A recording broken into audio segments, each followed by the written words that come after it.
Hi guys, I'm here with you now with a very interesting subject we will discuss today. Are going to discuss about the unemployment problem in India. What is unemployment? How we measure the unemployment rate in India, and what are the different types of unemployment, and how they differ, and how the unemployment is affect the economy in long run as well as in short run.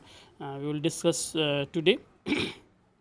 साथियों, आज मैं आप लोगों को unemployment के बारे में इस वीडियो के माध्यम से जानकारी देना चाह रहा हूँ। देखिए, अनएम्प्लॉयमेंट प्रॉब्लम हर एक देश की एक बहुत बड़ी समस्या है।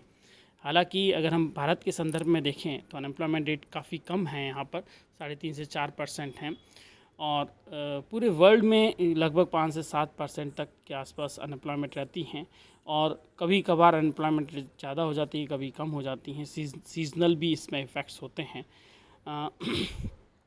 परंतु फिर भी एक बहुत ही रोचक विषय अनएम्प्लॉयमेंट रहा है, और मैक्रो इकोनॉमिक्स में सबसे महत्वपूर्ण बात ये है कि अनएम्प्लॉयमेंट, पॉवर्टी और इन्फ्लेशन ये अर्थव्यवस्था के महत्वपूर्ण जो समस्याएं हैं उसके अंदर हैं, और उन समस्याओं का हल निकालना ही एक अर्थशास्त्री का प्रमुख उद्देश्य रहता है, जिसके माध्यम से जो इकोनॉमिक ग्रोथ है उसे हम मेंटेन कर पाएँ। किस प्रकार से देश की वृद्धि में अनएम्प्लॉयमेंट या जो एम्प्लॉयमेंट हैं, जो रोज़गार के साधन हैं, उन साधनों का हम किस प्रकार से इष्टतम उपयोग कर पाएँ, जिससे कि हम जो अपनी रोज़गार जो देश की आर्थिक विकास की दर है उसको मेंटेन कर सकें।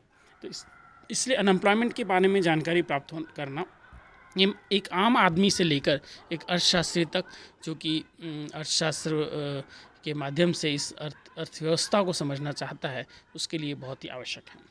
तो साथियों, सबसे इम्पॉर्टेंट चीज़ ये है कि अनएम्प्लॉयमेंट है क्या अनएम्प्लॉयमेंट रेट हमेशा रहती हैं, या फिर कोई ऐसी सिचुएशन हो सकती है जब किसी देश के अंदर अनएम्प्लॉयमेंट नहीं हो।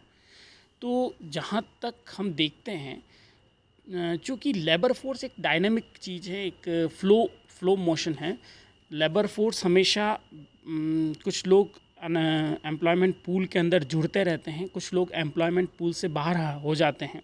जनरली ये माना जाता है कि 15 साल से लेकर 60 साल तक की जो आयु वर्ग के लोग हैं वो हमारे लेबर फोर्स में गिनी जाती हैं, आमतौर पर सभी देशों में। तो इस लेबर फोर्स में हर साल कुछ नए लोग जुड़ते हैं, और हर साल कुछ लोग निकलते हैं, बाहर होते हैं। तो सबसे बड़ी समस्या ये है कि जो लोग रोज़गार करने के इच्छुक हैं करंट वेज रेट के ऊपर, और उन्हें रोज़गार नहीं मिलता है, उसी को हम अनएम्प्लॉयमेंट कहते हैं। वही लोग हमारे लिए अनएम्प्लॉयड हैं, जो ये इच्छा तो रखते हैं काम करने की, परंतु इच्छा रखने के बावजूद उन्हें काम नहीं मिल पाता। आगे हम ये देखेंगे कि क्या कारण है कि उन्हें ये काम नहीं मिल पाता है, इसके क्या रीज़न्स हैं, और किस किस प्रकार के अनएम्प्लॉयमेंट हो सकते हैं। परंतु इन सभी से पहले सबसे महत्वपूर्ण बात ये जानना आवश्यक है कि क्या कोई स्थिति ऐसी हो सकती है जब अर्थव्यवस्था के अंदर अनएम्प्लॉयमेंट शून्य हो जाए। आप क्या सोचते हैं? मुझे ऐसा लगता है कि ऐसा कोई भी समय नहीं हो सकता जब अर्थव्यवस्था में हम ये कहें कि अनएम्प्लॉयमेंट शून्य हो गया।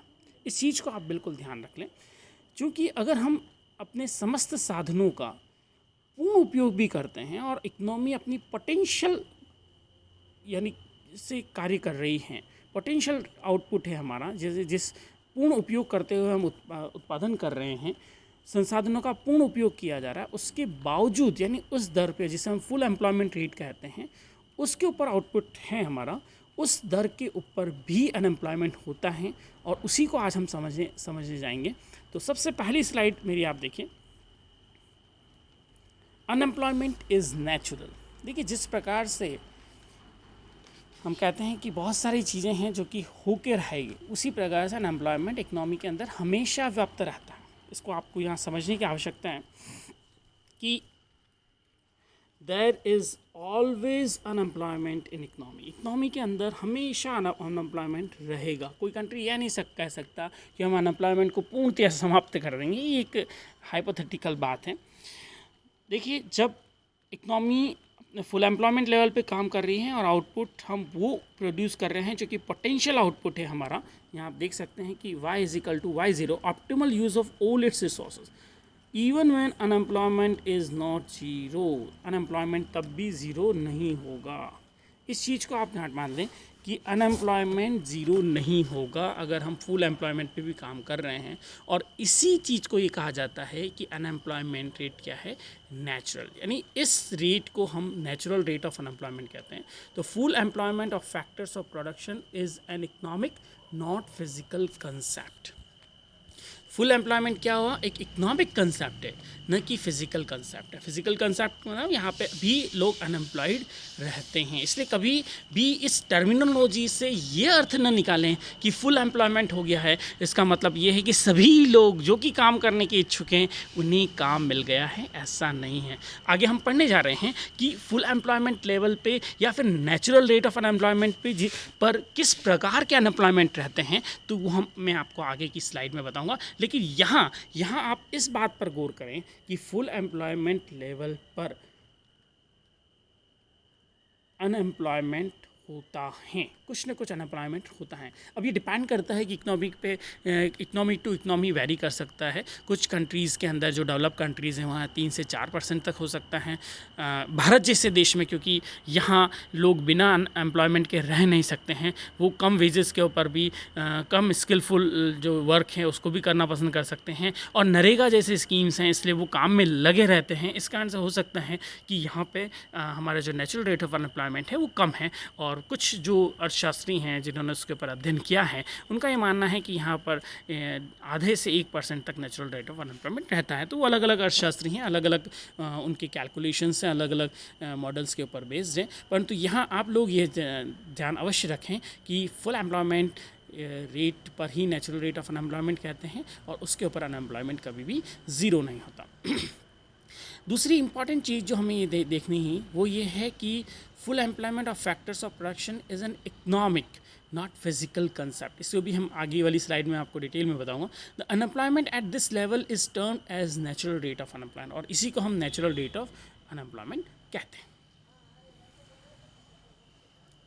तो मैं ये मानता हूँ कि अब आपको बिल्कुल क्लियर हो गया होगा कि अनएम्प्लॉयमेंट की एक नेचुरल रेट होती हैं जो कि अर्थव्यवस्था में हमेशा रहती हैं, चाहे हम फुल एम्प्लॉयमेंट लेवल पे काम कर रहे हों या उससे कम लेवल पे काम कर रहे हों। फुल एम्प्लॉयमेंट लेवल से कम पे अगर इकनॉमी वर्क कर रही है तो वहाँ पर unemployment rate natural rate of unemployment से ज़्यादा होगा।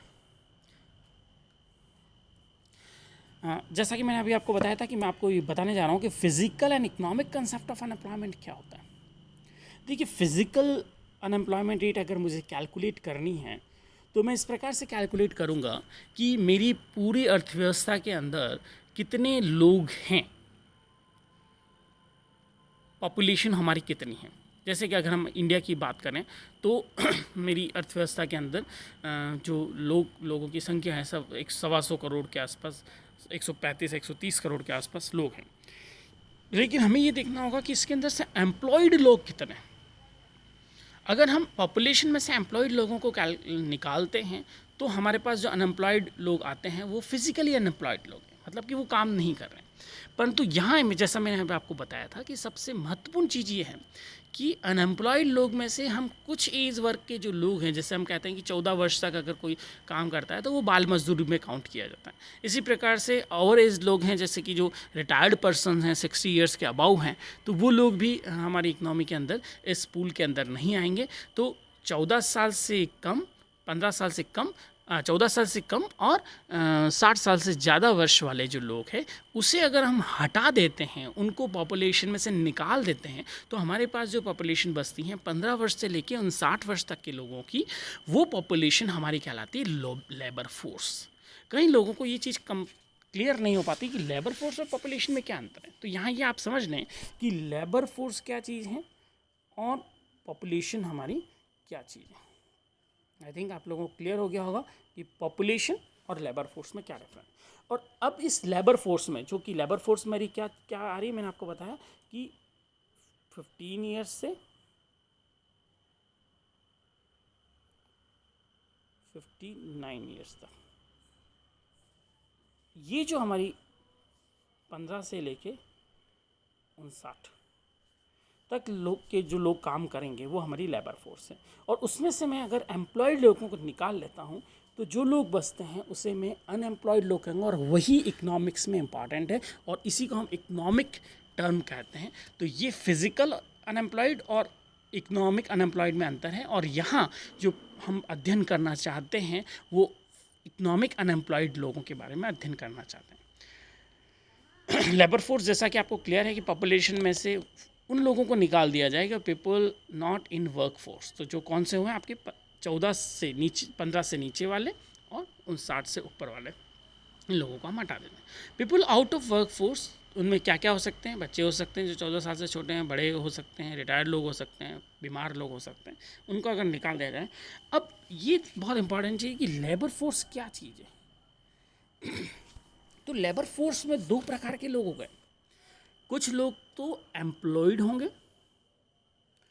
और कुछ लोग ऐसे होंगे जो रोजगार की तलाश में होंगे, जो रोजगार के जॉब सीकर्स हैं, जॉब सीकर्स और एम्प्लॉयड।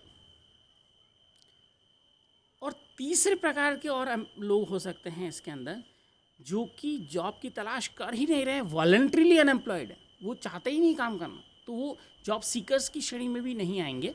तो यहाँ हम डिटेल में आगे इनके बारे में देखेंगे कि इन तीनों में और क्या डिफरेंस है। लेबर फोर्स पार्टिसिपेशन रेट अगला एक बहुत ही इंपॉर्टेंट जो कंसेप्ट है, जो कि बार बार यूज़ लिया जाता है अर्थशास्त्रियों के द्वारा, कि लेबर फोर्स पार्टिसिपेशन रेट क्या है। इसमें महिलाओं की पार्टिसिपेशन रेट भी निकाली जाती है, लेबर फोर्स की पुरुषों की पार्टिसिपेशन भी रेट निकाली जाती है, अर्बन और रूरल एरियाज़ में भी पार्टिसिपेशन रेट हमारी अलग होती हैं। और एक बहुत ही इंटरेस्टिंग है, जैसे मैं आगे की स्लाइड में आपको बताऊंगा कि labour force participation rate Bharat में बहुत तेज़ी से गिरी है, और स्पेशली महिलाओं की तो बहुत तेज़ी से गिरी है। 20 पॉइंट्स का इसमें डिक्लाइन हुआ है, जिसे हम आगे की स्लाइड में देखेंगे। आप आगे ध्यान रखें इसको। लेबर फोर्स पार्टिसिपेशन रेट क्या है? Number of working age population. Working age population अब आपको पता हो गया, 15 से 59 साल जो मैंने यहाँ लिखा है। Number of working age population employed और सीकिंग जॉब्स, जैसा मैंने अभी आपको बताया था, या तो वो कुछ लोग इस जो हमारी लेबर फोर्स है उसमें से कुछ लोग या तो एम्प्लॉयड हैं या फिर कुछ लोग जॉब सीकर्स हैं, जो जॉब काम की तलाश में हैं लेकिन उन्हें एग्जिस्टिंग वेज रेट के ऊपर काम नहीं मिल पा रहा है। तो जॉब सीकर्स और number of employed persons divided by, मैंने इसको डिसाइडेड कर दिया है, ये आप देख लें, divided by working age population. Working age population क्या है? 15 से। तो टोटल जो हमारी वर्किंग एज पॉपुलेशन है उससे इसको कैलकुलेट किया जाता है, उसका एक परसेंटेज है वर्किंग एज पॉपुलेशन का, कितने लोग ऐसे हैं जो कि एम्प्लॉयड हैं, जॉब सीकर्स हैं, काम की तलाश में हैं, वो हमारी लेबर फोर्स की पार्टिसिपेशन रेट है। यानी या तो वो काम में लगे हुए हैं या काम करना चाहते हैं, इस बात को बिल्कुल क्लियर कर दें, वो हमारी लेबर फोर्स पार्टिसिपेशन रेट है। Thank you. मैं समझता हूँ आपको यहाँ तक अभी तक समझ में आ गया हो। अब हम आगे बढ़ते हैं। तो नेचुरल रेट ऑफ अनएम्प्लॉयमेंट हमारी क्या हुई? It is the average rate of unemployment around which the economy fluctuates in the long run. तो जैसा कि मैंने आपको पहली स्लाइड में बताया था कि natural rate of unemployment economy के अंदर हमेशा रहती है, कुछ लगभग ये 1% से लेके 3-4% तक हो सकती हैं। लेकिन ये नेचुरल रेट ऑफ अनएम्प्लॉयमेंट है क्या चीज़, हम कैलकुलेट कैसे करते हैं? ये हमेशा इकोनॉमी में रहेगी, चाहे इकोनॉमी फुल एम्प्लॉयमेंट लेवल पे काम कर रही हो, चाहे अंडर फुल एम्प्लॉयमेंट से कम लेवल के ऊपर काम कर रही हो। इकोनॉमी के अंदर अनएम्प्लॉयमेंट रेट में फ्लक्चुएशंस रहते हैं, अनएम्प्लॉयमेंट रेट कभी ज़्यादा होगी कभी कम होगी। लेकिन जो हमारी नेचुरल रेट ऑफ अनएम्प्लॉयमेंट है उसके लिए आपको ये समझना बहुत आवश्यक है कि ये एक एवरेज रेट ऑफ अनएम्प्लॉयमेंट है, जिसके चारों तरफ इकोनॉमी में फ्लक्चुएट होती हैं लॉन्ग रन के अंदर, and given all the labor market imperfections that impede workers from instant finding job। लगातार लोग जो काम करते रहते हैं उसके लिए जो लॉन्ग रन है उसके अंदर, और हम इसके अंदर यहाँ पर ये मान के चलते हैं कि सभी मार्केट इम्परफेक्शंस हैं, और जिसके कारण से कुछ लोग काम में इसके अंदर पूल के अंदर जुड़ जाएंगे, कुछ इससे सेपरेट हो जाएंगे, कुछ इसके अंदर आ जाएंगे। इस प्रकार से हम ये समझ सकते हैं कि ये जो नेचुरल रेट ऑफ अनएम्प्लॉयमेंट है वो मैं आगे आपको एक डायग्राम से बता रहा हूँ, जिससे आपको ये क्लियर हो जाएगा कि ये एक एवरेज रेट है लॉन्ग रन के अंदर, जिसके जो कि हमारी इकनॉमी की अनएम्प्लॉयमेंट रेट के अराउंड जिसके चारों ओर अनएम्प्लॉयमेंट रेट फ्लक्चुएट्स होती रहती है, अप और डाउन होती रहती है। आप ये आगे के डायग्राम में इसको समझ सकते हैं। ये डायग्राम मैंने मैंक्यू की बुक से लिया है। देखिए, ये हमारी नेचुरल रेट ऑफ अनएम्प्लॉयमेंट है। जो डार्क ब्लैक लाइन आपको दिखाई दे रही है वो नेचुरल रेट ऑफ अनएम्प्लॉयमेंट है, और इसके चारों ओर अनएम्प्लॉयमेंट रेट चीज़ आप देख रहे हैं, अनएम्प्लॉयमेंट रेट इस अप एंड डाउन हो रही है। तो अनएम्प्लॉयमेंट रेट, ये नेचुरल रेट ऑफ अनएम्प्लॉयमेंट एक एवरेज रेट है जिसके ऊपर अनएम्प्लॉयमेंट रेट फ्लक्चुएट होती रहती, अप और डाउन हो सकती है। ये लगभग आप देख रहे होंगे 4 से 5% के आसपास है। इंडिया के केस के अंदर नेचुरल रेट ऑफ अनएम्प्लॉयमेंट थोड़ा कम है। आगे की स्लाइड में हम देखेंगे कि नेचुरल रेट ऑफ अनएम्प्लॉयमेंट या अनएम्प्लॉयमेंट रेट हम कैसे कैलकुलेट करें। अनएम्प्लॉयमेंट रेट को कैलकुलेट करने का सबसे सिंपल तरीका है, जैसे कि मैंने आपको पहले भी बताया था, कि ये लेबर फोर्स के ऊपर काउंट की जाती है। अनएम्प्लॉयड लोगों की संख्या डिवाइडेड बाय लेबर फोर्स, या फिर अनएम्प्लॉयड लोगों की संख्या डिवाइडेड बाय लेबर फोर्स का मतलब ये हुआ कि या तो जो लोग हैं वो अनएम्प्लॉयड होंगे या फिर एम्प्लॉयड होंगे। तो अनएम्प्लॉयड लोगों को अगर हम एम्प्लॉयड और अनएम्प्लॉयड लोगों के योग या इनकी लेबर फोर्स से डिवाइड कर देते हैं तो जो हमारे पास रेट आती है वो अनएम्प्लॉयमेंट रेट होती है। If a labour market is in steady state, एक बहुत इंपॉर्टेंट कंसेप्ट जो इकोनॉमिक्स में बात की जाती है। कई बार आप जब भी आप इकोनॉमिक्स पढ़ेंगे तो आप इस कंसेप्ट को देखेंगे कि स्टडी स्टेट इकोनॉमी क्या होती हैं। तो लेबर मार्केट हम कहेंगे कि स्टडी स्टेट के अंदर उस समय है जब unemployment is neither rising nor falling. Unemployment rate ना तो बढ़ रही हैं न ही कम हो रही हैं, इसे हम स्टडी स्टेट कहेंगे। If the labor market is in steady rate, unemployment rate is neither rising nor falling. इसे हम अनस्टेडी स्टेट कहेंगे। अब स्टेडी स्टेट पर क्या चीज़ होगी वो आप देखें कि मैंने आपको जैसा पहले भी बताया था कि जो हमारा अनएम्प्लॉयमेंट पूल है या लोग हैं जो टोटल 15 से 59 साल के जो जनसंख्या में जो लेबर फोर्स के भाग हैं, उस लेबर फोर्स में से कुछ लोग जॉब की तलाश के अंदर हैं और कुछ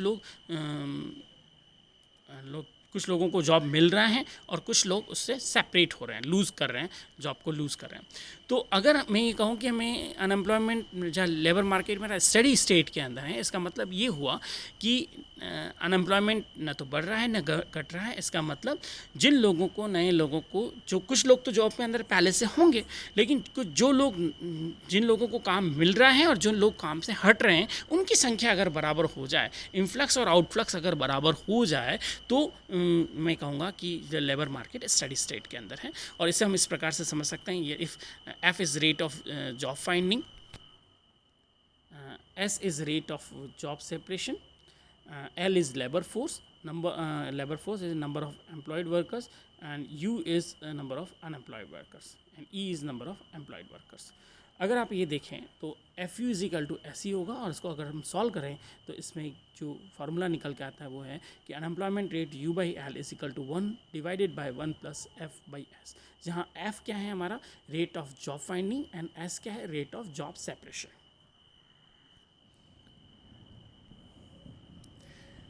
इस फार्मूले से या इस जो मैथमेटिकल हमने कैलकुलेशन की है उससे हम क्या अनुमान लगा सकते हैं, क्या इससे निष्कर्ष निकाला जा सकता है, या पब्लिक पॉलिसी में ये फाइंडिंग किस प्रकार से काम आ सकती है, उसे समझना बहुत आवश्यक है। The policy aimed at lowering the natural rate of unemployment in long run must either reduce rate of job separation और increase the rate of job finding. अगर इकनॉमी के अंदर, क्योंकि जैसा मैंने आपको पहले भी बताया था कि किसी भी अर्थव्यवस्था के में जो अर्थशास्त्री हैं या पॉलिसी मेकर्स हैं, उनका सबसे बड़ा उद्देश्य ये होगा कि हम अनएम्प्लॉयमेंट रेट को कम करें। उसके लिए कई प्रकार हो सकते हैं, जैसे कि स्किल ट्रेनिंग्स हो सकती हैं, नरेगा जैसे स्कीम्स हो सकती हैं, जैसे कि जो अनस्किल्ड लेबर है उनको काम में लगाया जा सकता है।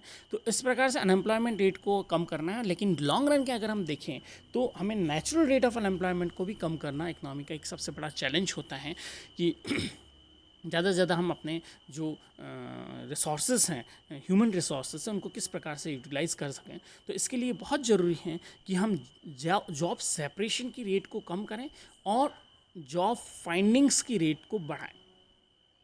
जॉब मिलने की दर को बढ़ाने के लिए आवश्यक है कि लोग स्किलफुल हों, तभी उनकी डिमांड इंडस्ट्रीज़ के अंदर या लेबर मार्केट के अंदर होगी।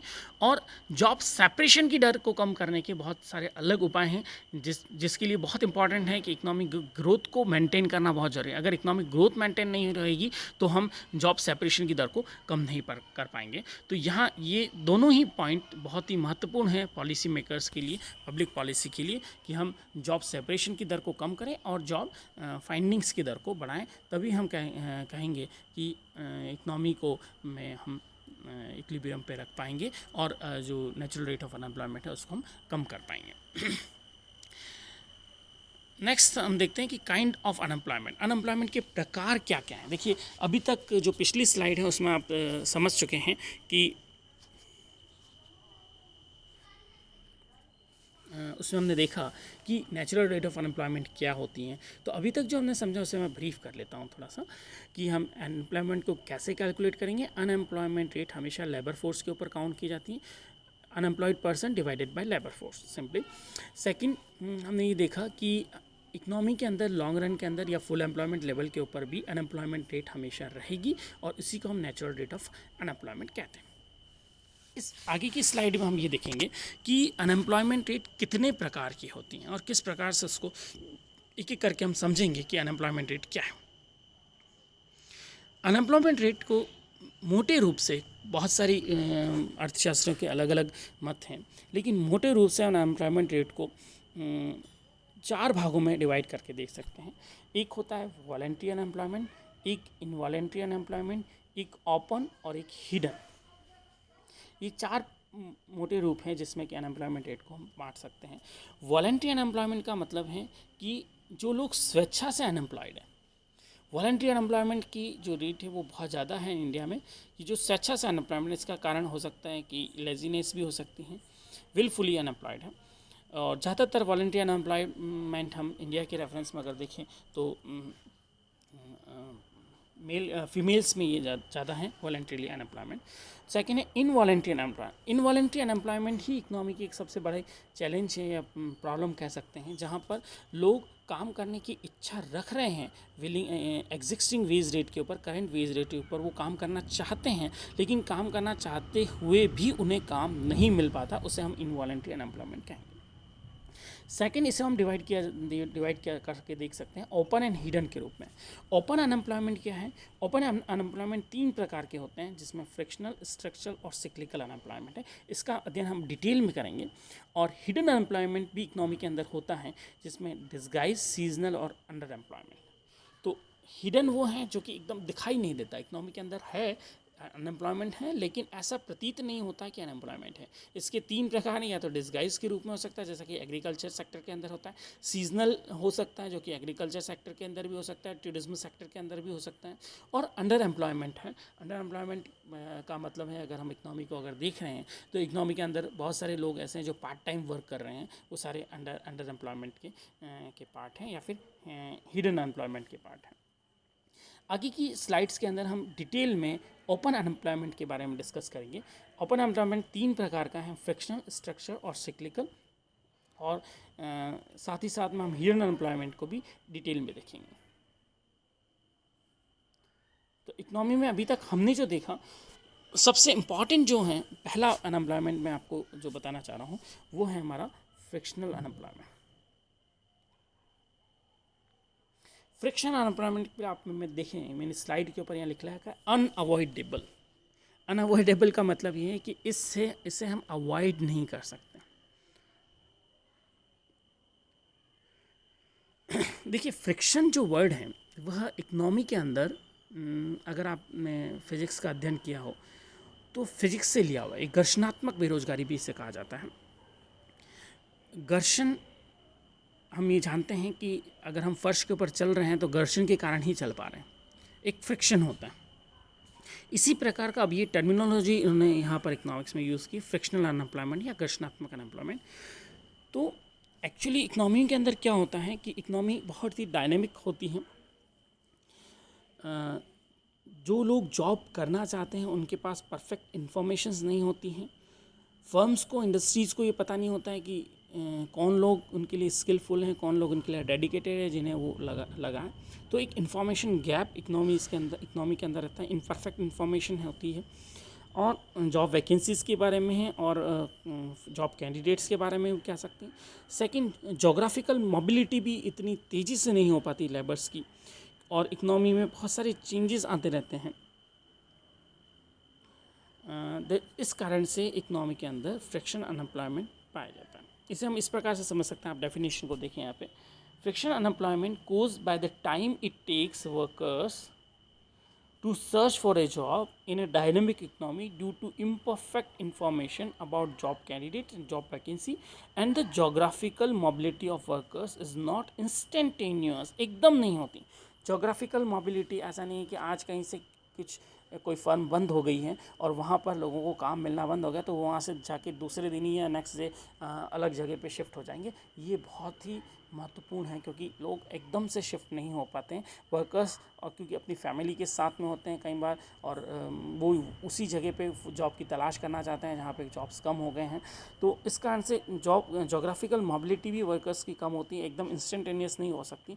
इस कारण से हम कह सकते हैं कि थोड़ा सा एक घर्षण वहाँ पर होता है जॉब फाइंडिंग्स के अंदर। तो ये जो टाइम टेकन है, that time taken is responsible for frictional employment.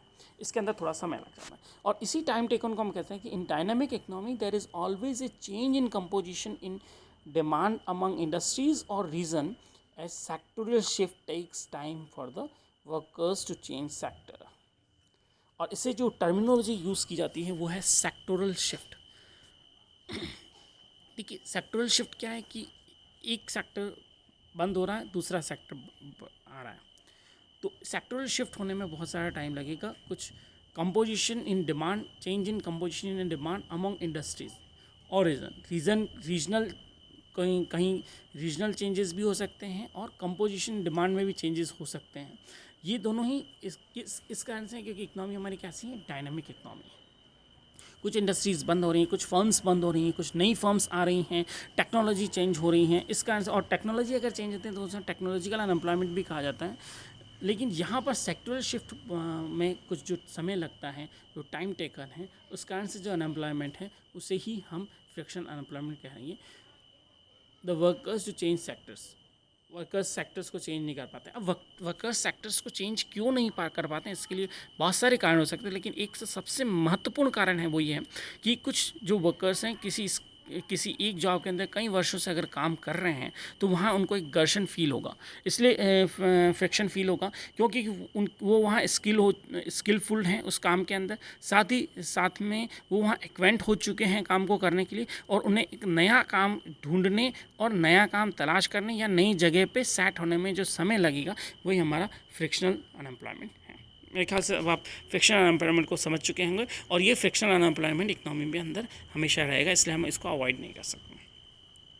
Second है जो मोस्ट इम्पॉर्टेंट अनएम्प्लॉयमेंट है, जैसा कि मैंने आपको पहले भी कहा था, या जो ओपन अनएम्प्लॉयमेंट की श्रेणी में है, वह है स्ट्रक्चरल अनएम्प्लॉयमेंट।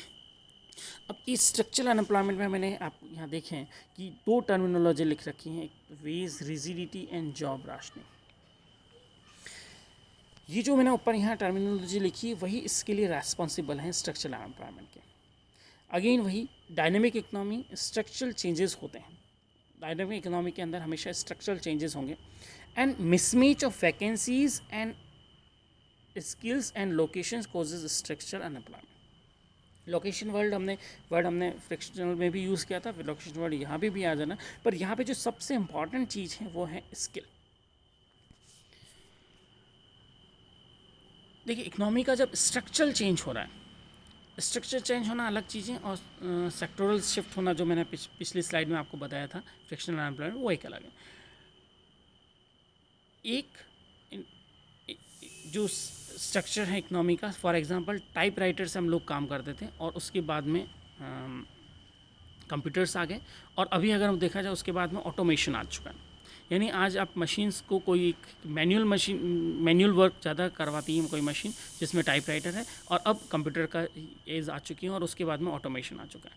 तो इंडस्ट्रीज़ में इस प्रकार से स्ट्रक्चरल चेंजेस काफ़ी होते रहते हैं, क्योंकि इकोनॉमी किस प्रकार की है, डायनामिक इकोनॉमी है। और स्ट्रक्चरल चेंज होने के लिए सबसे इम्पॉर्टेंट चीज़ है कि वही लोग वहाँ पे काम कर पाएंगे जो कि उस टेक्नोलॉजी से एक्वेंट हैं, उस टेक्नोलॉजी से परिचित हैं, उसके जानकार हैं, उसके एक्सपर्ट हैं। तो इकोनॉमी के अंदर वो लोग इससे बाहर हो जाएंगे, वो जो जॉब पूल से बाहर हो जाएंगे, जो कि अपनी स्किल को इम्प्रूव नहीं कर पा रहे हैं किसी भी कारण से। इसी कारण से हम देखते हैं कि कई बार जैसे RCET जिस प्रकार के प्रोग्राम्स हैं और स्किल डेवलपमेंट प्रोग्राम्स है जो कि करंट गवर्नमेंट्स काफ़ी प्रचारित कर रही हैं, उसके पीछे सबसे बड़ा लॉजिक यही है कि जो हमारे यूथ लेबर फोर्स पॉपुलेशन है उसका हम ज़्यादा से ज़्यादा यूटिलाइज तभी कर पाएंगे जबकि वो स्किलफुल हो। उनको अगर स्किल नहीं होगी उनके पास में तो वो जॉब सीकर्स रह जाएंगे, जॉब कभी भी जॉब मार्केट के अंदर प्रवेश नहीं कर पाएंगे, उनके लिए एक बैरियर के रूप में काम करता है। तो इसलिए स्किल डेवलपमेंट उनके लिए उन्हें जॉब इंडस्ट्री के अंदर एंट्री करने के लिए बहुत ही आवश्यक है। और नई जो टेक्नोलॉजीज़ हैं उनके बारे में ये बहुत ज़रूरी है कि जो लेबर फोर्स है वो अपडेटेड रहें, अदरवाइज़ वो जॉब मार्केट से बाहर हो जाएंगे। तो स्ट्रक्चरल अनएम्प्लॉयमेंट इसलिए इकनॉमी के अंदर रहेगा। और सेकंड चीज़ जो यहाँ देखने की आवश्यक है वो है कि unemployment resulting from rigidity of job rationing. Structural unemployment का जो दूसरा कारण है वो है कि वेज रिजिडिटी और जॉब राशनिंग के कारण भी स्ट्रक्चरल अनएम्प्लॉयमेंट रहता है। देखिए वेज रिजिडिटी क्यों है इस मार्केट में उसे भी हम समझेंगे, लेकिन आप यहाँ भी ये देखिए कि वेज रिजिडिटी है क्या, वेज रिजिडिटी का कंसेप्ट क्या है जिसके कारण से स्ट्रक्चरल अनएम्प्लॉयमेंट इकोनॉमी के अंदर होगा। जो लोग ऑलरेडी काम कर रहे हैं, रोजगार में लगे हुए हैं, उनसे हम इनसाइडर बोलते हैं। और जो लोग रोजगार के अंदर नहीं हैं, यानी रोजगार जॉब सीकर्स हैं, जॉब की तलाश में हैं, वो आउटसाइडर्स हैं। ये बहुत ही सिंपल है कि जो 15 से 59 वर्ष के लोग हैं उनमें से कुछ लोग तो रोज़गार में लग चुके हैं और कुछ लोग रोज़गार करना चाहते हैं, विलिंग टू वर्क है। इन दोनों के बीच में संघर्ष चलता रहता है। और इसमें वेज रिजिडिटी क्या कंसेप्ट है, वेज रिजिडिटी ये कहता है कि इकोनॉमी के अंदर 3 रीजन्स जो मैंने यहाँ पे दिखाए हैं वो बहुत ही महत्वपूर्ण हैं। कि एक तो इकोनॉमी मिनिमम वेज लॉ के ऊपर काम करती है और मिनिमम वेज रेट हमेशा जो मार्केट क्लियरिंग वेज रेट है उससे ज़्यादा होती है। कोई भी चीज़ हम जानते हैं कि इक्विलिब्रियम रेट हम किस पॉइंट पे डिसाइड करते हैं, लेबर मार्केट की इक्विलिब्रियम रेट डिसाइड करने के लिए मेरे पास सिंपल तरीका है कि मैं लेबर की डिमांड और लेबर की सप्लाई से इक्विलिब्रियम रेट डिसाइड करूँगा। लेकिन लेबर मार्केट या जॉब मार्केट के अंदर जो वेज रेट होती है, मिनिमम वेज रेट, वो इस इक्विलिब्रियम रेट से ऊपर होती है। और अगर minimum wage rate equilibrium rate से ऊपर होगी तो हम ये देख रहे हैं कि लेबर मार्केट के अंदर सप्लाई ऑफ लेबर ज़्यादा होगी डिमांड फॉर लेबर से। तो मिनिमम वेज रेट का कंसेप्ट हर इकोनॉमी के अंदर होती है। हर गवर्नमेंट अपने यहाँ पर एक मिनिमम वेज डिसाइड करके रखती हैं कि ये मिनिमम वेज रेट ही होगी, इससे वेज रेट कम नहीं होगी। इस कारण से मार्केट के अंदर उस रेट के ऊपर जो मिनिमम वेज रेट है वो चूँकि मार्केट क्लियरिंग रेट से ज़्यादा होगी, उस कारण से वहाँ पर लेबर की सप्लाई लेबर की डिमांड से हमेशा ज़्यादा रहेगी। दूसरा रीजन जिसके कारण से वेज रिजिडिटी रहती है वो है monopoly powers of labour union and collective bargaining. Labour union की मोनोपोली पावर होती है। लेबर यूनियन वो लोग हैं जो कि ऑलरेडी एम्प्लॉयड हैं और लेबर फोर्स के वो पार्ट जो कि ऑलरेडी एम्प्लॉयड हैं, और उनकी कलेक्टिव बार्गेनिंग होती है। वो हमेशा अपनी वेजेस को बढ़ाए रखना चाहते हैं, वो वेज को कभी भी कम नहीं होने देना चाहते हैं। और यही एक रिजिडिटी रहती है उन लोगों के लिए जो कि अभी इस पूल के अंदर आए नहीं हैं, लेबर जॉब मार्केट के अंदर हैं, लेकिन वो उन लोगों को वो आउटसाइडर्स हैं। इस कारण से इनसाइडर और आउटसाइडर के अंदर हमेशा संघर्ष बना रहता है। इनसाइडर्स हमेशा चाहेंगे कि वेजेस ज़्यादा रहे, बढ़ती रहे, इंक्रीमेंट्स लगते रहें, प्रमोशंस होते रहें, और आउटसाइडर्स ये चाहेंगे कि ये हमें कम रेट के ये वेजेस रेट कम हो जाए, जिससे कि हमें रोज़गार मिल जाए, या फिर हमें काम किस प्रकार से मिलता है। आउटसाइडर्स के लिए बहुत ज़रूरी है, जैसे मैंने पहले भी बताया कि वो स्किलफुल अगर होंगे तो वो अंदर प्रवेश कर पाएंगे। तो ये जो हमारा मैंने बताया आपको कि स्ट्रक्चरल अनएम्प्लॉयमेंट होने के जो पीछे सबसे बड़ा कारण है वो ये है कि वेज रिजिडिटी। और वेज रिजिडिटी का दो कारण हमने देख लिया कि मिनिमम वेज रूल लो, दूसरा कलेक्टिव बार्गेनिंग और लेबर यूनियंस की, और तीसरा है एफिशिएंसी वेजेस। इसमें फूड कंपनी का एग्जांपल दिया जाता है जनरली, और प्राइवेट, और आप ये भी देखें कि गवर्नमेंट सेक्टर्स के अंदर भी जो वेजेस हैं वो एफिशिएंसी वेजेस होती हैं।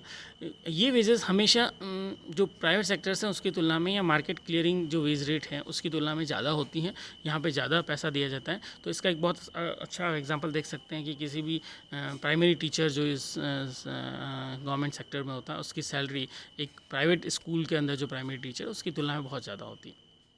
तो ये एफिशिएंसी वेज कहलाते हैं। अब एफिशिएंसी वेज के पीछे जो कंसेप्ट गवर्नमेंट का हो सकता है या फिर जो फूड कंपनी है उसका ये कंसेप्ट है कि अगर हम वेजेस को ज़्यादा रखेंगे तो जो वर्कर्स हैं, जो लेबर फोर्स है, वो मोटिवेटेड रहेगी, ज़्यादा आउटपुट देगी, ज़्यादा काम करेगी और ज़्यादा उसकी प्रोडक्टिविटी रहेगी।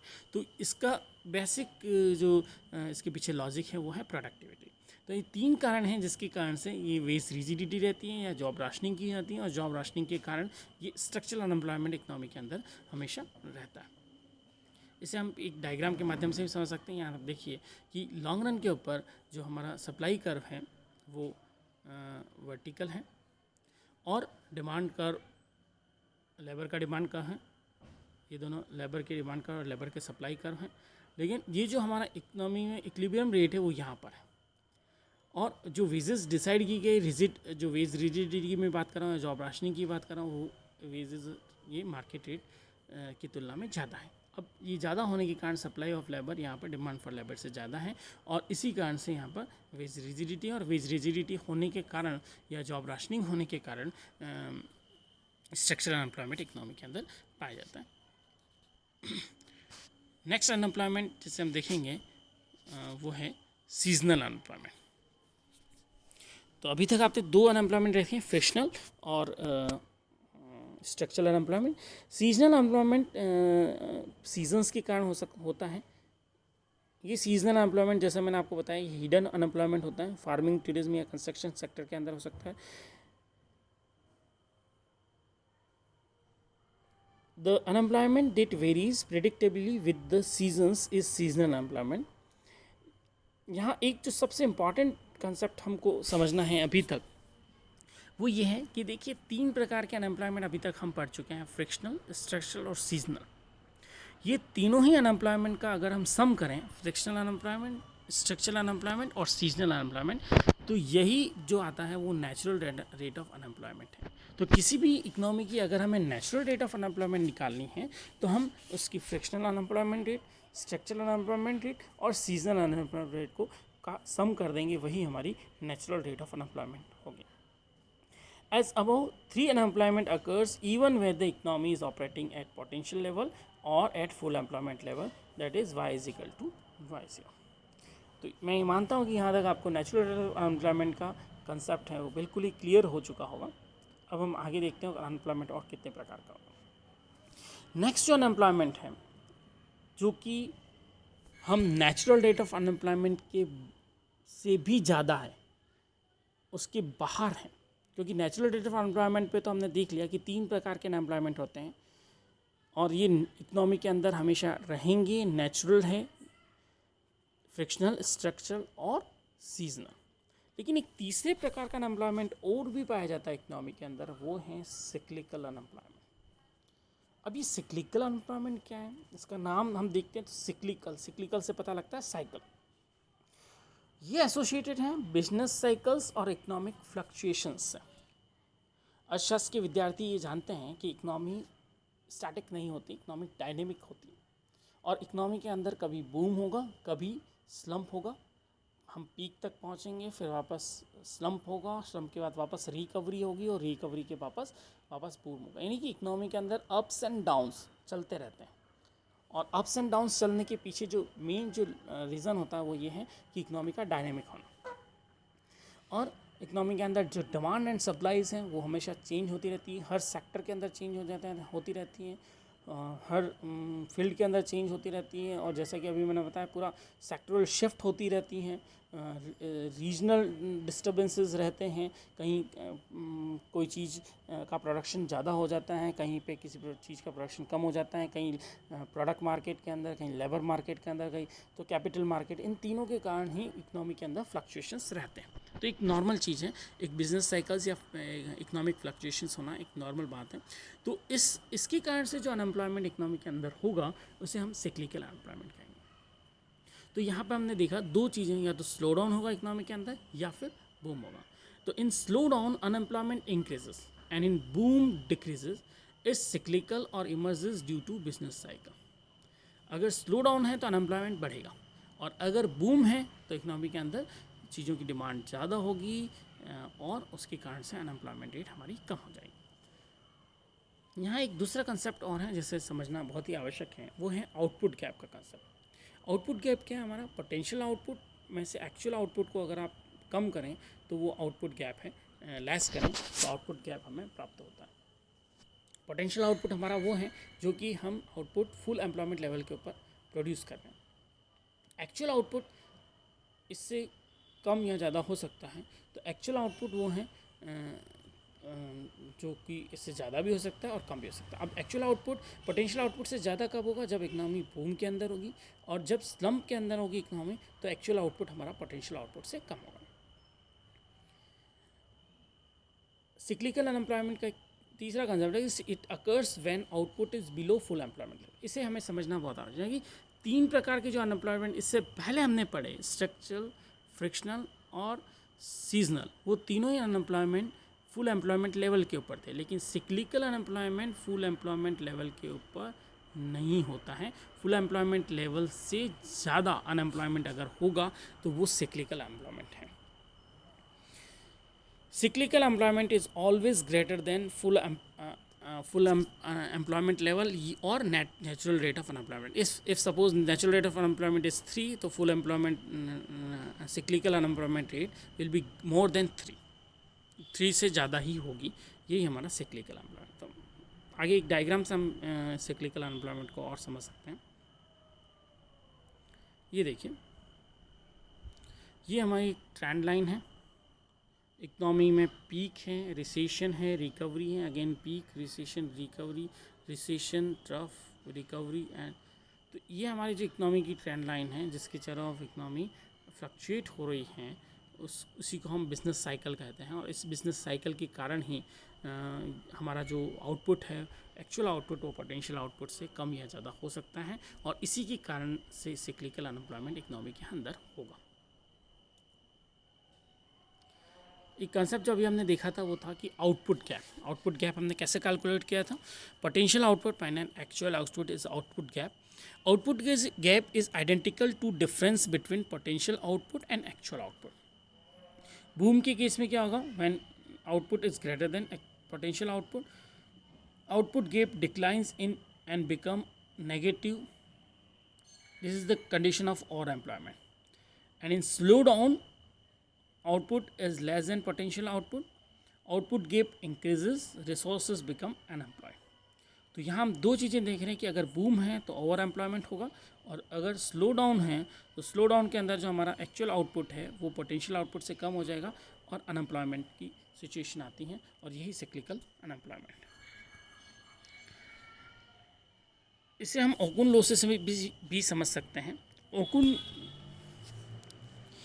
एक वो अर्थशास्त्री हैं जिसने सबसे पहली बार आउटपुट गैप के माध्यम से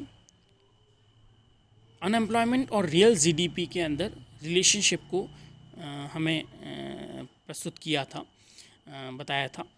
और ओकुन्स ने ये बताया है कि अनएम्प्लॉयमेंट और रियल जीडीपी, अनएम्प्लॉयमेंट और रियल जीडीपी के अंदर एक इन्वर्स रिलेशनशिप होता है कि अनएम्प्लॉयमेंट रेट, यदि जैसा कि मैंने अभी आपको पिछले स्लाइड में भी बताया था कि यदि इकनॉमी के अंदर बूम है तो ओवर एम्प्लॉयमेंट होगा, और यदि इकनॉमी के अंदर स्लम्प है तो अंडर एम्प्लॉयमेंट होगा या अनएम्प्लॉयमेंट होगा, तो अनएम्प्लॉयमेंट होगा सॉरी। तो अनएम्प्लॉयमेंट यदि बढ़ता है स्लम्प के अंदर, अनएम्प्लॉयमेंट अगर बढ़ेगा तो रियल जीडीपी क्या होगी, कम होगी। तो स्लम्प के अंदर रियल जीडीपी कम हो जाती है, और अगर बूम है तो अनएम्प्लॉयमेंट रेट बूम के अंदर ओवर एम्प्लॉयमेंट होगा, और ओवर एम्प्लॉयमेंट होने के कारण अनएम्प्लॉयमेंट रेट हमारी कम होगी और रियल जीडीपी बढ़ जाएगी। तो there is always a inverse relationship between unemployment and real GDP. Okun का जो लो है उसमें उसका जो फार्मूला ओकुन के द्वारा दिया गया है वो इस प्रकार से, उसे आप समझें कि change in real GDP, percentage change in real GDP is equal to 3% minus 2 multiply by change in unemployment rate. कि यहाँ पर हम दो चीज़ें देख सकते हैं कि यदि change in unemployment rate zero है, जैसा कि मैंने आपको बताया था स्टेडी स्टेट ऑफ अनएम्प्लॉयमेंट के अंदर, स्टेडी स्टेट ऑफ अनएम्प्लॉयमेंट के अंदर change in unemployment rate zero होगी, तो उस स्थिति में जो चेंज इन रियल जीडीपी होगी वो 3% होगी केवल। If the unemployment rate remains same, that is steady state, GDP grows bye 3%। तो हम ये कह सकते हैं यहाँ पे कि स्टेडी स्टेट के अंदर इकनॉमी की जो ग्रोथ रेट है वो कितनी होगी, 3%। GDP growth rate will be 3% in steady state of economy. And if the unemployment rate increases by 1.5%, अगर आप चेंज इन अनएम्प्लॉयमेंट रेट बढ़ती हैं 1.5% बढ़ जाती हैं, तो जो हमारी परसेंटेज चेंज इन जीडीपी होगी, the real GDP growth rate will be zero. Real GDP में कोई परिवर्तन नहीं होगा यदि अनएम्प्लॉयमेंट रेट 1.5% से बढ़ जाती है। तो यहाँ पर इसलिए ओकुन का नियम जो मैथमेटिकल फॉर्म है, फार्मूला है, आप उसे बिल्कुल ध्यान रखें कि it is the relationship inverse, it represents the inverse relationship between unemployment and real GDP, and percentage change in real GDP is equal to 3% minus 2 multiplied by change in unemployment rate. Third concept, steady state के अंदर real GDP will be 3%, and the unemployment rate if the unemployment rate increases by 1.5%, real GDP growth rate falls to 0%. Next is, for every percentage point unemployment rises, real GDP growth decreases by 2%. हर 1% जो unemployment rate बढ़ती है, real GDP उसके ऊपर 2% कम हो जाती है। Long run growth in economy determine bye technological progress, short run movement in GDP is correlated with the utilization of labor force. Long run और short run में अगर हम देखें तो लॉन्ग रन के अंदर जो ग्रोथ है वो टेक्नोलॉजिकल प्रोग्रेस के ऊपर डिपेंड करती हैं, और शॉर्ट रन मूवमेंट्स होते हैं जो जीडीपी में, वो किससे कोरिलेटेड हैं, they are correlated with the utilisation of labour force, कि हम लेबर फोर्स का यूटिलाइजेशन किस प्रकार से करते हैं।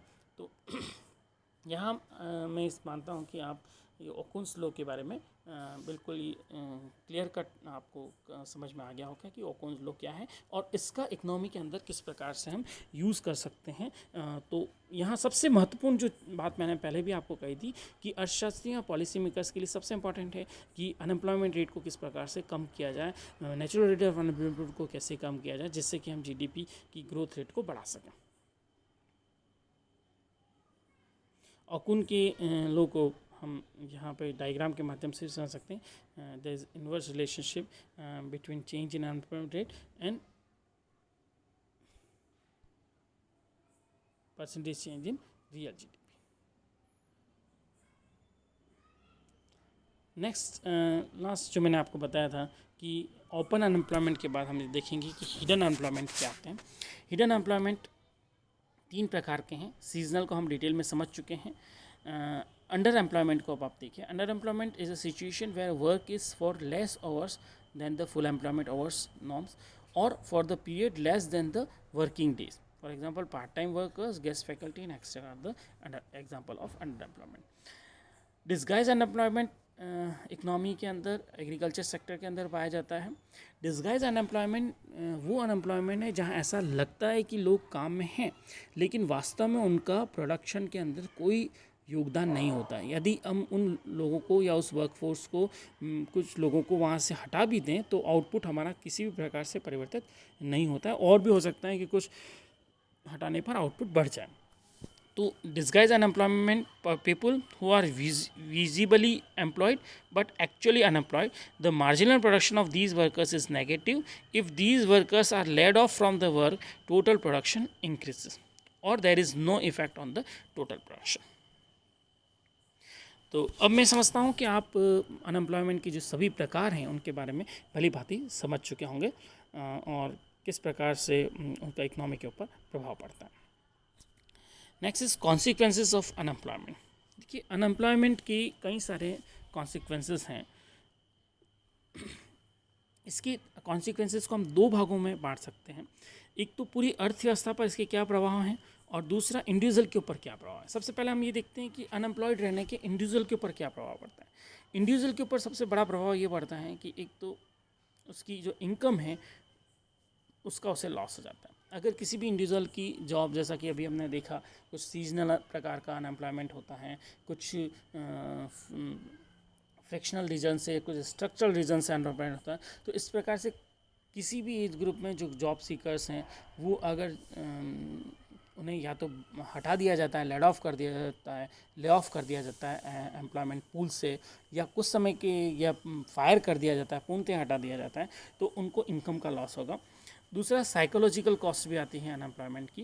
उनके ऊपर एक सोसाइटल प्रेशर भी रहता है अनएम्प्लॉयड पर्सन के ऊपर। इसी प्रकार से यहाँ सबसे इम्पॉर्टेंट ये नहीं है, इससे भी महत्वपूर्ण जो चीज़ है वो है कि इकनॉमी के ऊपर अनएम्प्लॉयमेंट का क्या समस्या है और क्या प्रॉब्लम्स इसके रहती हैं। पहला तो हमने अभी देखा कि ओकुन्स लॉ के ऊपर में कि अनएम्प्लॉयमेंट रेट जितनी ज़्यादा होगी रियल जीडीपी हमारी उतनी कम हो जाएगी। इस कारण से loss of GDP is the cost of economy, cost of unemployment in the economy. Second, income distribution.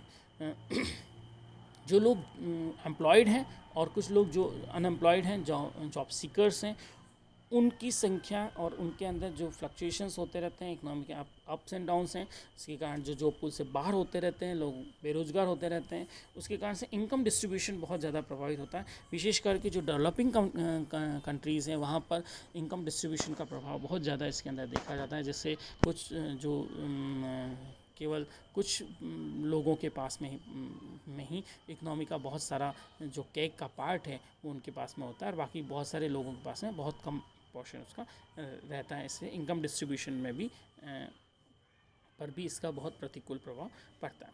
Next is control on wages and prices. जैसा कि अभी हमने देखा, वेज रिजिडिटी का हमने एक एग्जांपल लिया, लेबर यूनियंस के बारे में और उनकी कलेक्टिव बार्गेनिंग्स के बारे में देखा। तो इसके कारण यहाँ पे ये कॉन्सिक्वेंसेस रहता है कि वेजेस और प्राइजेस के ऊपर भी एक बहुत ही अच्छा इसका कॉन्सिक्वेंस ये पड़ता है कि अगर अनएम्प्लॉयमेंट किसी कंट्री के अंदर है और वो अनएम्प्लॉयमेंट रेट ज़्यादा है या अनएम्प्लॉयड लोगों की संख्या ज़्यादा है, तो उस कारण से न तो वेजेस बढ़ेगी और न ही प्राइजेस बढ़ेगी। उनके ऊपर अपवर्ड प्रेशर उनके ऊपर नहीं रहता। वेजेस रिजिडिटी रहती है। वेजेस रिजिडिटी इसलिए रहेगी क्योंकि हमेशा अनएम्प्लॉयड लोग तैयार हैं। अगर फर्म से जो एम्प्लॉयर्स हैं वो अपनी डिमांड वेजेस को बढ़ाने की डिमांड ज़्यादा करते हैं तो फर्म उन्हें ले ऑफ कर सकती है, उन्हें हटा सकती हैं, और क्योंकि उन्हें पता है कि मार्केट के अंदर अनएम्प्लॉयड पर्सनस अवेलेबल हैं जो कि जॉब सीकर्स हैं। और दूसरा, इसी कारण से जब वेजेस नहीं बढ़ेगी तो प्राइजेस भी नहीं बढ़ेगी। तो ये इकनॉमी के अंदर इसका एक प्लस पॉइंट कहा जा सकता है। एक और जो इंडिविजुअल बेनिफिट है अनएम्प्लॉयमेंट का कहा जाएगा वो है कि लेज़र की, अगर लोग अनएम्प्लॉयड हैं तो वो उनका लेज़र आवर्स बढ़ जाते हैं और लेज़र टाइम उनके पास ज़्यादा है। तो ये इस प्रकार से these are the consequences of unemployment को आप समझ सकते हैं। देखिए, अभी तक हम अनएम्प्लॉयमेंट के बारे में पूरा अध्ययन कर चुके हैं, कितने प्रकार का अनएम्प्लॉयमेंट होता है और अनएम्प्लॉयमेंट के क्या बेनिफिट हैं, क्या उसके कॉन्सिक्वेंसेस हैं, क्या प्लस हैं, क्या माइनस है, इकनॉमी का उसके ऊपर क्या प्रभाव पड़ता है। अब आगे हम अनएम्प्लॉयमेंट के बारे में एक जो नई टर्मिनोलॉजी जो यूज़ की जाती है, एक unemployment hysteresis and misery index, उसके बारे में पढ़ेंगे, जो कि आजकल बहुत ही ज़्यादा इसका यूज़ होने लग गया है। अनएम्प्लॉयमेंट हिस्ट्रेसिस क्या है? देखिए, एक बहुत ही नई टर्मिनोलॉजी है unemployment hysteresis. According to hysteresis theory, the natural rate of unemployment follows automatically the path of actual unemployment. Natural rate of unemployment automatically actual unemployment का जो पाथ है उसको फॉलो करने लग जाती हैं। यही हिस्ट्रेसिस थ्योरी है। हिस्ट्रेसिस थ्योरी का इंजीनियरिंग और फिज़िक्स के अंदर भी यूज़ किया जाता है। ये टर्मिनोलॉजी वहीं से ली गई है इकोनॉमिक्स के अंदर। देखिए, हमने जब ये सिक्लिकल अनएम्प्लॉयमेंट का भी अध्ययन हमने किया था, उस समय हमने दो प्रकार के दो सिचुएशंस देखी थी। एक तो स्लम की सिचुएशन और एक बूम की सिचुएशन। तो स्लम के अंदर अनएम्प्लॉयमेंट ज़्यादा होता है and unemployed people lose skills and demotivated to get in. दूसरा, बूम के अंदर unemployed people improve skills and put in best efforts to find job quickly. यहाँ इन दोनों बातों को अगर आप समझेंगे तो आपको पता पड़ जाएगा कि अनएम्प्लॉयमेंट हिस्ट्रेसिस या हिस्ट्रेसिस थ्योरी क्या कहती है। देखिए, जब इकोनॉमी के अंदर बूम होगा तो बूम होने का अर्थ है कि इकोनॉमी के अंदर नए रोज़गार की मांग बढ़ रही है। इंडस्ट्रीज़ के अंदर चूँकि प्रोडक्ट्स और सर्विसेज की डिमांड बढ़ रही हैं, इसके कारण से लेबर की डिमांड भी नो डाउट बढ़ेगी। तो बूम के अंदर अनएम्प्लॉयमेंट रेट क्या होगी? धीरे धीरे कम होगी। अनएम्प्लॉयमेंट रेट कहाँ से कम होगी? जो हमारी, अगर हम फुल एम्प्लॉयमेंट पे भी पहुँच चुके हैं तो नेचुरल रेट ऑफ अनएम्प्लॉयमेंट जो है, या फिर जो सिक्लिकल अनएम्प्लॉयमेंट रेट जो मैं कह रहा हूँ फुल एम्प्लॉयमेंट रेट से ज़्यादा है, वहाँ से अनएम्प्लॉयमेंट रेट कम होना शुरू हो जाएगी बूम के अंदर। तो वो लोग जो कि अनएम्प्लॉयड हैं वो क्या करेंगे? अपनी स्किल्स को इम्प्रूव करेंगे, क्योंकि उन्हें पता है कि अगर हम स्किल बढ़ाते हैं तो हमें जॉब मिल जाएगा।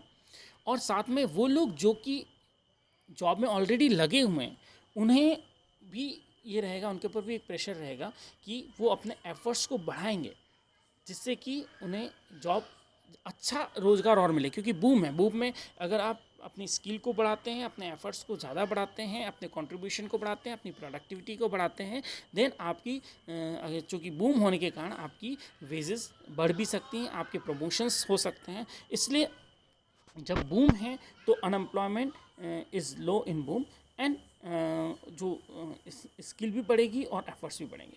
जस्ट इसका अपोजिट अगर स्लम होगा तो जो अनएम्प्लॉयड लोग हैं वो अपनी स्किल्स को लूज़ कर जाएंगे, क्योंकि वो बहुत लंबे समय तक अनएम्प्लॉयड रहेंगे और डीमोटिवेटेड हो जाएंगे, और वो इतने डीमोटिवेटेड हो जाएंगे कि वो जॉब सीकर्स भी नहीं रहेंगे, जॉब की तलाश करना ही छोड़ देंगे। तो इस कारण से हम ये देख सकते हैं कि जो नेचुरल रेट ऑफ अनएम्प्लॉयमेंट है वो भी इसके अंदर due to this unemployment hysteresis, जो नेचुरल रेट ऑफ अनएम्प्लॉयमेंट है वो एक्चुअल अनएम्प्लॉयमेंट के पाथ को ऑटोमेटिकली फॉलो करने लग जाएगी। कि अगर स्लम्प हुआ तो जो एक्चुअल अनएम्प्लॉयमेंट है वहाँ तक नेचुरल रेट ऑफ अनएम्प्लॉयमेंट चली जाएगी, और अगर बूम हुआ तो जो नेचुरल रेट ऑफ अनएम्प्लॉयमेंट है वो एक्चुअल अनएम्प्लॉयमेंट के पास में आएगी। इसका मतलब ये है कि due to this hysteresis natural rate of unemployment आपकी कम हो सकती है ड्यू टू, और ऐसा कुछ कंट्रीज़ के अंदर हुआ भी हैं, जो डेवलप कंट्रीज़ हैं वहाँ पे हिस्ट्रेसिस के कारण से नेचुरल रेट ऑफ अनएम्प्लॉयमेंट में कमी देखी गई। नेक्स्ट कंसेप्ट जो अभी हम देखते हैं जो इसका है वो है मिजरी इंडेक्स। आजकल मिजरी इंडेक्स का भी बहुत ज़्यादा यूज़ किया जाता है, क्योंकि आजकल जो इकनॉमी के अंदर ये देखा जाता है कि हैप्पीनेस इंडेक्स क्या है, और उस हैप्पीनेस इंडेक्स को कैलकुलेट करने के लिए मिजरी इंडेक्स का अध्ययन करना भी आवश्यक है। हैप्पीनेस इंडेक्स के एक पार्ट के रूप में इसे देखा जाता है। Misery index measures the political effect of the unemployment and inflation. ये अनएम्प्लॉयमेंट और इन्फ्लेशन दोनों से रिलेटेड है। Both unemployment and inflation are dislike by the public. Public न तो अनएम्प्लॉयमेंट को पसंद करती है, न ही इन्फ्लेशन को पसंद करती है। यानी इन्फ्लेशन और अनएम्प्लॉयमेंट दोनों की बहुत बड़ी कॉस्ट पब्लिक को उठानी पड़ती है, इकनॉमी को उठानी पड़ती है। तो misery index simply unemployment rate और इन्फ्लेशन रेट का जो सम है उसे मिजरी इंडेक्स कहा जाता है। ये कंसेप्ट आप समझ लें।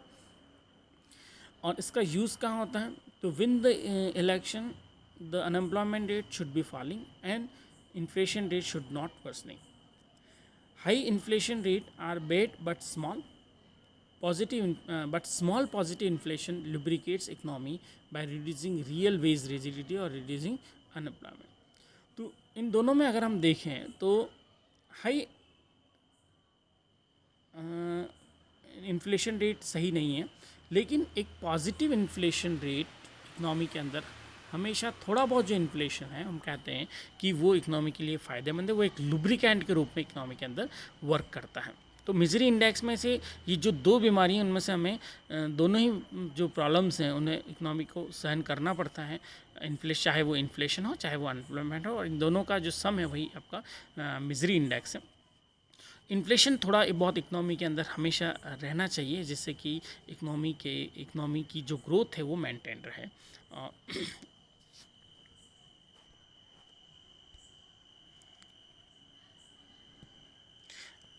अगली जो स्लाइड है हमारी, उसमें हम ये देखेंगे, क्योंकि अभी तक हम अनएम्प्लॉयमेंट के टाइप्स को देख चुके हैं, अनएम्प्लॉयमेंट कितने प्रकार का होता है, अनएम्प्लॉयमेंट की कैलकुलेशंस क्या हैं, स्टैटिस्टिक्स ऑफ अनएम्प्लॉयमेंट क्या है, उसे कैसे कैलकुलेट किया जाता है, और अनएम्प्लॉयमेंट का इफ़ेक्ट क्या है इकनॉमी के ऊपर, क्या प्रभाव पड़ता है, इंडिविजुअल के ऊपर क्या प्रभाव पड़ता है। अब हम आगे की स्लाइड में ये देखेंगे कि भारत में अनएम्प्लॉयमेंट रेट को कैसे कैलकुलेट किया जाता है। आप लोगों की जानकारी के लिए मैं बता दूं कि वर्तमान में एक प्राइवेट एजेंसी CMI है, centre for monitoring Indian economy, Mumbai based एक प्राइवेट कंपनी, वो अनएम्प्लॉयमेंट रेट के daily data, monthly data produce करती है।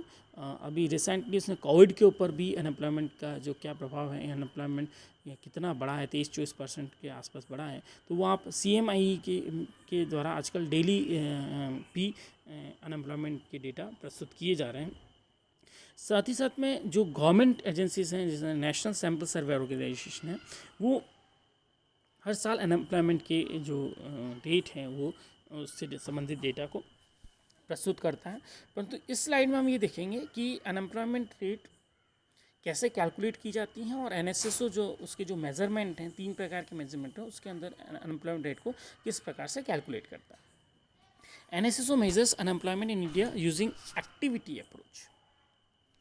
वो ये देखता है कि कितने लोग जो काम में लगे हुए हैं, उस अप्रोच को अपनाया जाता है, और उन लोगों से ये पूछा जाता है, persons asks whether he was engage in gainful employment और सर्चिंग फॉर इट।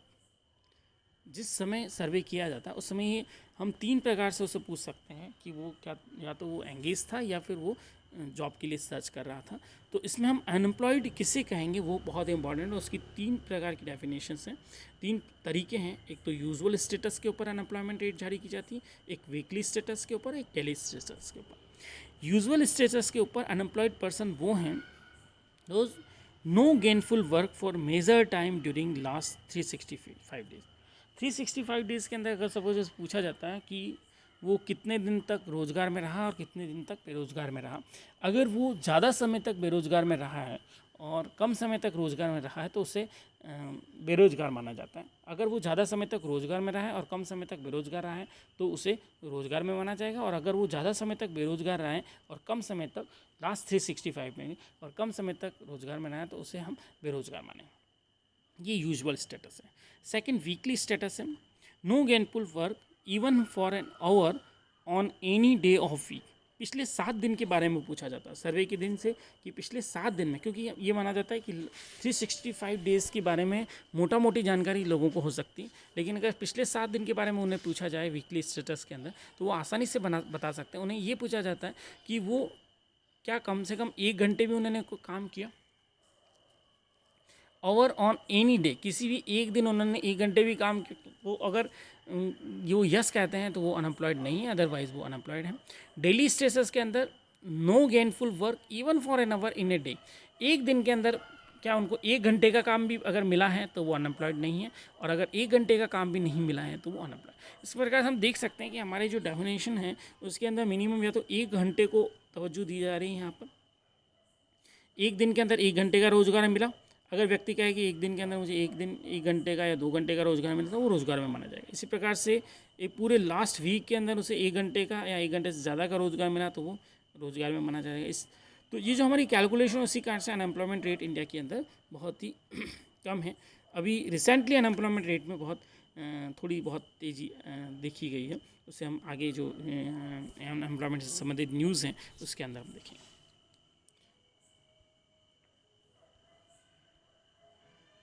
ये आप देख सकते हैं, जैसा मैंने आपको बताया, इंडिया काउंट्स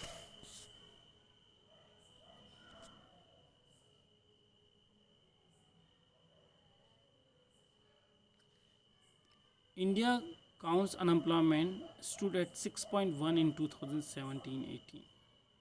रूरल में आपका 5.3%, अर्बन में 7.9% है। अनएम्प्लॉयमेंट रेट एट 45% हाई एफ कंपेयर। जो लास्ट डेटा जो इसके द्वारा जारी किया गया है NSSO के द्वारा, वो है periodic labour force survey report, PLFS इसके कहते हैं। India unemployment rate spike to 23% post lockdown CMI, जैसा मैंने अभी आपको बताया, लॉकडाउन के बाद में 23% बढ़ गई हैं। Next slide.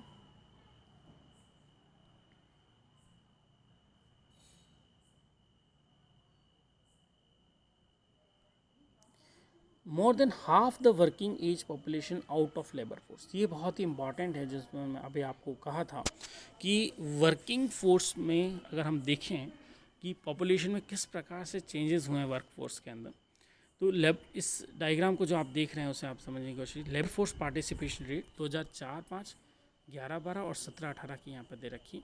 मेल में अगर हम देखें तो ये 75.8% है, फीमेल के केस में 23.3%। देखिए 42.7% जो 4-5 में थी फीमेल की जो लेबर फोर्स पार्टिसिपेशन रेट है वो कम होकर 23.3%, यानी हम कह सकते हैं कि भारत की 1/4 महिलाएं ही अभी लेबर फोर्स का पार्ट है।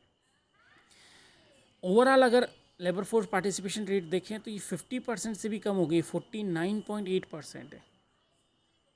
49.8% ओवरऑल हमारी लेबर फोर्स पार्टिसिपेशन रेट है। इसी प्रकार से रूरल और अर्बन में भी जो डिफरेंसेस थे वो काफ़ी कम होते जा रहे हैं। Labour force participation rate rural और अर्बन दोनों में ही घट रही है, और रूरल अर्बन के जो डिफरेंस था वो भी बहुत कम होता जा रहा है। पहले 4-5 में जहाँ रूरल एरिया में लेबर फोर्स पार्टिसिपेशन रेट 67% थी और अर्बन में 53% थी, दोनों ही घटकर अर्बन में 47.6% और रूरल में 50.7%। तो कुल मिला के हम यहाँ ये कह सकते हैं कि हमारी आधी से ज़्यादा आबादी लेबर फोर्स से बाहर है। 49.8% लोग ही, below 50% is part of labour force. अब आगे आप ये देखें, यूथ में भी जो फीमेल हैं उनके अंदर labour force participation rate only 16.4% है, जबकि ये कहा जाता है कि वुमेन एम्पावरमेंट के कारण लेबर फोर्स की पार्टिसिपेशन रेट बढ़ने, ऐसा नहीं है। लेबर फोर्स पार्टिसिपेशन रेट आप देखें 4-5 से लेकर, ये NSSO द्वारा जारी किए गए आंकड़े हैं, उन्हीं को मैं आपको बता रहा हूँ। और लेबर फोर्स पार्टिसिपेशन रेट तेज़ी से कम हुई है हमारी। ओवरऑल अगर आप यूथ के अंदर देखें तो 38.2% है, और अर्बन और रूरल में लगभग ये 38 के आसपास है। नेक्स्ट स्लाइड में हम देखेंगे कि 5 charts that explain India's employment challenges. पूरे एम्प्लॉयमेंट के क्या क्या चैलेंजेस इंडिया के पास हैं, इंडिया को फेस करने पड़ रहे हैं, तो आप 5 चार्ट के माध्यम से इसको समझ सकते हैं। यहाँ सबसे पहला जो चार्ट है वो ये बता रहा है कि हमारी जो वर्क फोर्स हैं वो बहुत तेज़ी से ग्रो कर रही हैं। देखिए इंडिया के अंदर जहाँ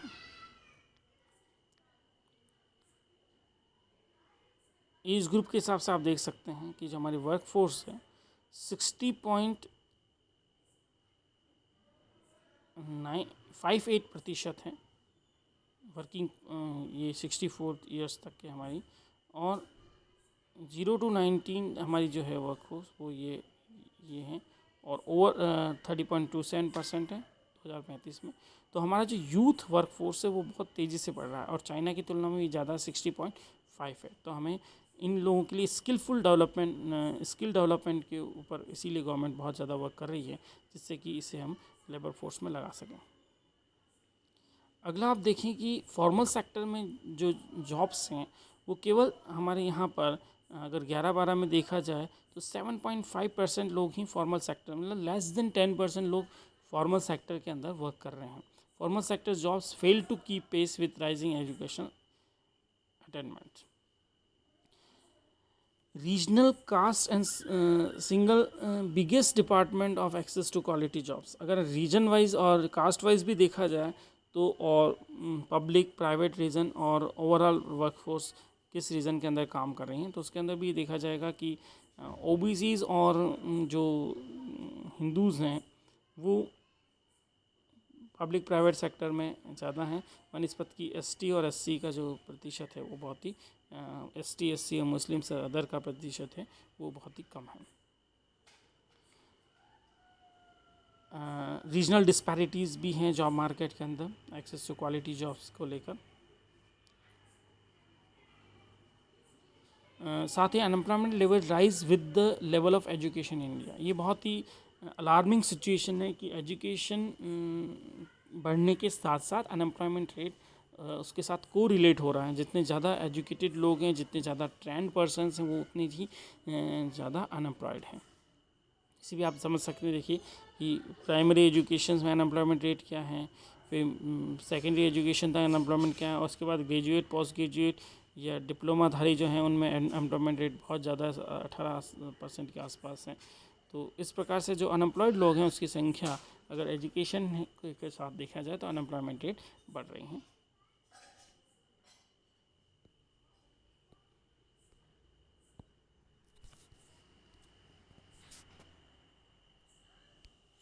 नेक्स्ट हम देखेंगे अनएम्प्लॉयमेंट रेट स्टेट वाइज क्या डेटा है अनएम्प्लॉयमेंट रेट का। Unemployment rate is taken based on the usual principal status, जो मैंने आपको बताया था usual status approaches for all age group sources NSSO।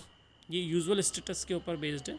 और इसमें जो अनएम्प्लॉयमेंट रेट है आप 17-18 की जो है वो रेट से बताई गई है। और ये हम देख रहे हैं कि देखिए सभी जगह पे 17-18 11-12 की तुलना में 17-18 में अनएम्प्लॉयमेंट रेट बढ़ी है।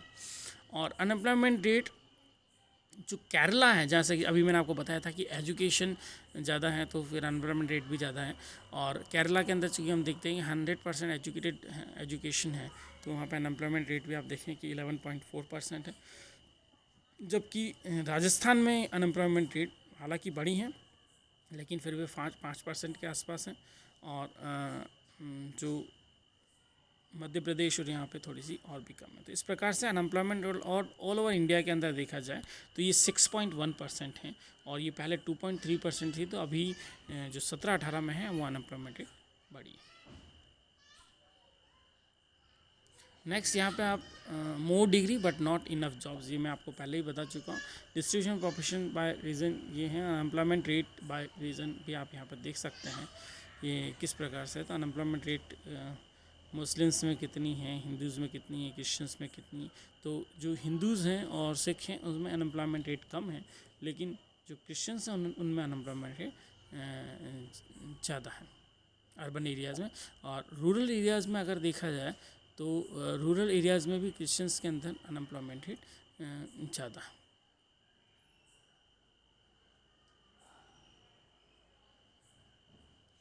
नेक्स्ट जो स्लाइड है उसमें 2005 से लेकर 2017 तक एज और sex wise male female wise male yellow से दिखाए गए हैं और वुमेन को लाइट ब्लू कलर से दिखाया गया है।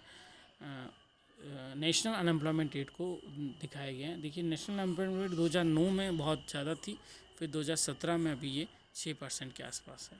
तो अगर कंपेयर किया जाए तो कुछ 2009 से तो उसको देखा जाए तो ये कम हुई है। 2017 के अंदर 6% के आसपास है। The source is labour statistics current population survey 2005 से 17। अगर इंटरनेशनल लेबर ऑर्गेनाइजेशन के डेटा को देखा जाए, world employment social output report trend 2018, तो उसमें भी दिखाया गया है कि अनएम्प्लॉयमेंट रेट इन इंडिया और डिकेड पिछले 10 सालों में 2008 से लेकर 19 तक ये अनएम्प्लॉयमेंट रेट कम हुई। जैसे मैंने अभी पिछली स्लाइड में भी आपको बताया था कि अनएम्प्लॉयमेंट रेट कम हुई। Working unemployment rate India, Asia Pacific और वर्ल्ड के अंदर अगर आप देखें तो वर्ल्ड के अनएम्प्लॉयमेंट रेट ऑलमोस्ट 5.5% के आसपास हैं। लेकिन इंडिया में जो अनएम्प्लॉयमेंट रेट है वो 3.5% है। तो इंडिया में अनएम्प्लॉयमेंट रेट अभी कम है। इसकी पिछली वाली स्लाइड में भी हमने ये देखा था कि जो अनएम्प्लॉयमेंट रेट है वो घटी है, 6.6% के आसपास आ गई अनएम्प्लॉयमेंट रेट, जो कि 2009 के अंदर 10% से ऊपर थी, 10-11%। Thank you. मैं ये आशा करता हूँ कि अनएम्प्लॉयमेंट से संबंधित सभी जो एस्पेक्ट्स हैं और किस प्रकार से हम इसे कैलकुलेट करते हैं, उसका फार्मूला क्या है, अनएम्प्लॉयमेंट, नेचुरल अनएम्प्लॉयमेंट या फुल एम्प्लॉयमेंट का कंसेप्ट क्या है, और किस किस प्रकार के अनएम्प्लॉयमेंट होते हैं और उन्हें किस प्रकार से कम किया जा सकता है, और इकनॉमी में किस प्रकार से रियल जीडीपी ग्रोथ रेट में अनएम्प्लॉयमेंट को कम करके किस प्रकार से बढ़ाया जा सकता है, इन सभी कंसेप्ट्स के बारे में, ऑकुन्स लॉ के बारे में आप लोग बहुत अच्छी तरह से समझ चुके होंगे। आपके कोई भी कमेंट्स हों, कुछ आप पूछना चाहें, कुछ आपकी क्वेरीज़ हों, कुछ अपनी ग्रीवेंसेस हों, तो आप मुझे शेयर कर सकते हैं। बहुत बहुत धन्यवाद। अगले और चैप्टर के लिए आप तैयार रहें, और ये एनाटॉमी ऑफ अनएम्प्लॉयमेंट के चैप्टर को सुनने के लिए आप लोग सभी लोगों का बहुत बहुत धन्यवाद। Thank you.